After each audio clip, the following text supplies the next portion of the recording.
Assalamualaikum warahmatullahi wabarakatuh. Hari ini kumpulan kami akan membentangkan tajuk prosiding penghinaan mahkamah. Konsep penghinaan mahkamah. Penghinaan mahkamah boleh berlaku dalam kesalahan jenayah atau prosiding sivil.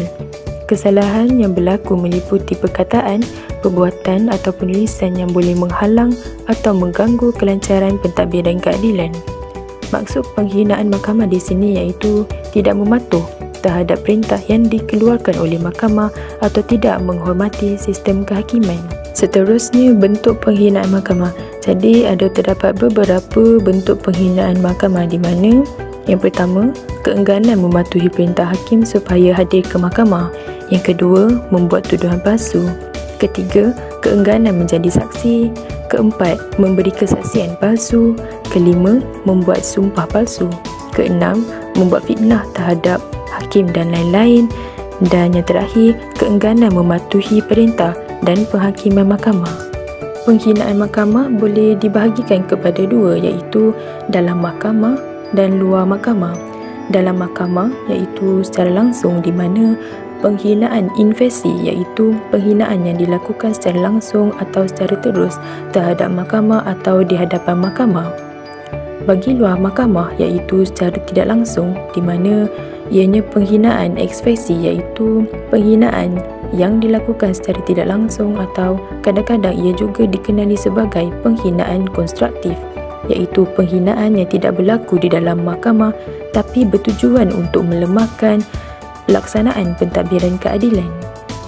Untuk prosiding bagi penghinaan mahkamah secara langsung, jika penghinaan mahkamah itu dilakukan secara langsung, iaitu dilakukan di hadapan hakim atau di dalam mahkamah, mahkamah boleh memulakan prosiding itu secara terus pada masa tersebut tanpa perlu menyampaikan notis untuk menunjukkan sebab. Mahkamah yang memulakan prosiding tersebut hendaklah mencatat kesalahan yang difikirkan telah dilakukan oleh seseorang yang dikatakan telah menghina mahkamah, merekodkan kesalahan penghinaan yang dilakukan, mendraft dan membacakan tuduhan terhadap orang yang dikatakan telah melakukan penghinaan itu, dan hendaklah memastikan bahawa orang itu faham tentang jenis kesalahan yang dikatakan atau dituduh terhadapnya. Orang itu juga hendaklah diberi peluang sewajarnya untuk membela atau mempertahankan dirinya. Pada masa yang sama, mahkamah hendaklah mencatat dan merekodkan semua prosiding semasa proses tersebut dijalankan seperti yang diperuntukkan dalam Seksyen 229/2 Enakmen Tata Cara Mal Mahkamah Syariah Negeri Sembilan 2003. Manakala prosiding bagi penghinaan mahkamah secara tidak langsung, ianya adalah penghinaan yang dilakukan bukan semasa prosiding berjalan di dalam mahkamah, tetapi boleh jadi masih di dalam prosiding namun dilakukan di luar mahkamah. Contoh penghinaan di luar mahkamah adalah seperti ingkar perintah mahkamah, membuat komen atau ulasan terhadap hakim atau mahkamah secara tidak wajar, membuat tohmahan terhadap hakim dan sebagainya. Prosiding penghinaan di luar mahkamah boleh dimulakan oleh sama ada pendakwa syar'i atau mana-mana orang yang berkepentingan. Seterusnya kita lihat kepada isu penghinaan mahkamah. Jadi dalam penghinaan mahkamah ini terdapat dua isu, di mana isu yang pertama iaitu adakah hak untuk membela diri di mahkamah wujud.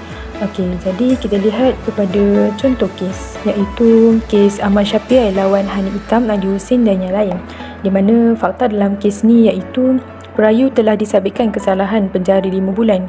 Isu dalam kes ni, Mahkamah Rendah Syariah gagal memberikan hak membela diri sebelum sabitan dibuat. Sepatutnya bagi kes penghinaan mahkamah, pengakuan tertuduh tidak perlu diambil. Akan tetapi apabila ia mengaku faham tuduhan yang dibacakan, tertuduh hendaklah diberi hak untuk membela diri sebelum sabitan yang dibuat oleh hakim. Jadi disebabkan mahkamah gagal memberi peluang untuk membela diri, Mahkamah Rayuan Syariah telah serbulat suara membenarkan rayuan perayu untuk membela diri, dan sabitan hukuman penjara selama 5 bulan telah dibatalkan dan keputusan tersebut diketepikan. Jadi kita lihat isu yang seterusnya, iaitu adakah perlu menggunakan prosedur ringkas dalam mensabitkan atas kesalahan penghinaan mahkamah. Jadi kita lihat kepada contoh kes, iaitu kes Zainur bin Zakaria lawan pendakwa raya, di mana dalam kes ni hakim dalam kes ini enggan membenarkan permohonan perayu untuk menangguhkan kes bagi beliau untuk menyediakan pembelaan terhadap dakwaan penghinaan. Penangguhan tersebut patut diberikan supaya perayu dapat sediakan pembelaan dengan lengkap bagi memanggil saksi untuk mematahkan dakwaan.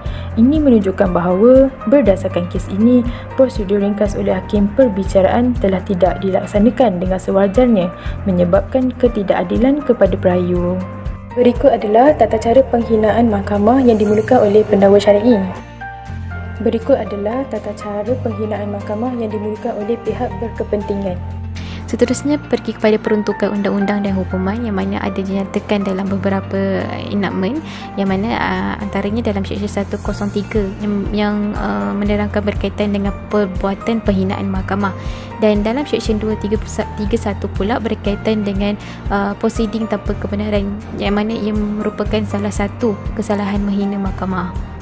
Yang terakhir, Seksyen 210 berkaitan dengan perbuatan penghinaan mahkamah, yang mana hukumannya adalah denda tak lebih daripada RM2,000 atau penjara tak lebih daripada 1 tahun ataupun kedua-duanya sekali.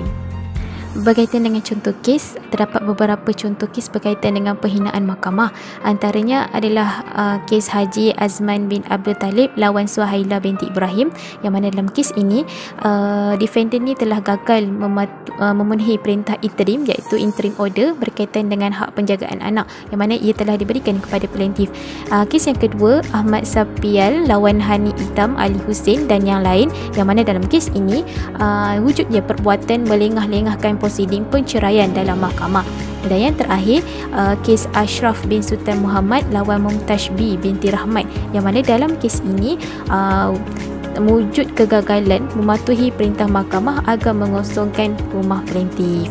Sebagai kesimpulan, konsep penghinaan mahkamah adalah satu aspek penting dalam sistem kehakiman bagi memastikan pelaksanaan peruntukan undang-undang berkaitan dapat berjalan dengan adil, baik dan lancar. Mahkamah perlu kepada ketahanan dan kekuatan dalam melaksanakan keadilan. Justeru, konsep penghinaan mahkamah ini perlu difahami dan disedarkan kepada masyarakat awam, terutamanya yang berurusan dengan mahkamah, bagi memastikan kedudukan dan kemuliaan mahkamah diperkasa.